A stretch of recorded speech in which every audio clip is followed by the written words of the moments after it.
दिलचस्प और अजीब खबरों में आपको बताएं, भारत के शहर दिल्ली में भारतीय कंपनी ने मुलाजमीन को नेटफ्लिक्स की मारूफ सीरीज मनी हेस्ट का सीजन 5 देने के लिए छुट्टी दे दी।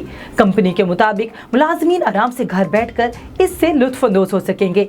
सीजन 5 का पहला हिस्सा 3 सितंबर जबकि दूसरा 3 दिसंबर को रिलीज किया जाएगा, जिसे देखने के लिए दुनिया भर के करोड़ों लोग बेताब हैं। जादुई डब्बा आपकी ऐनक खुद साफ कर सकता है। कंपनी ने इसका हल लेंस HD की सूरत में पेश किया, जो ऐनक से हर तरह के धब्बे और गर्दो गुबार को बड़ी हद तक साफ करके ऐनक को साफ बनाती है। लेंस HD बनाने वालों ने इसे ऐनक साफ करने का एक स्टेशन करार दिया। माँ की ममता पहाड़ी शेर की ताकत पर भारी, जान पर खेलकर बेटे को बचा लिया। अमेरिका के शहर न्यूयॉर्क में एक माँ ने 5 साला बेटे को पहाड़ी शेर के चुंगल से खाली हाथों से लड़कर बचा लिया। माँ ने ऐसे वक्त में बच्चे को बचाया जब दरिंदा इसके बच्चे को घसीटना चाह रहा था।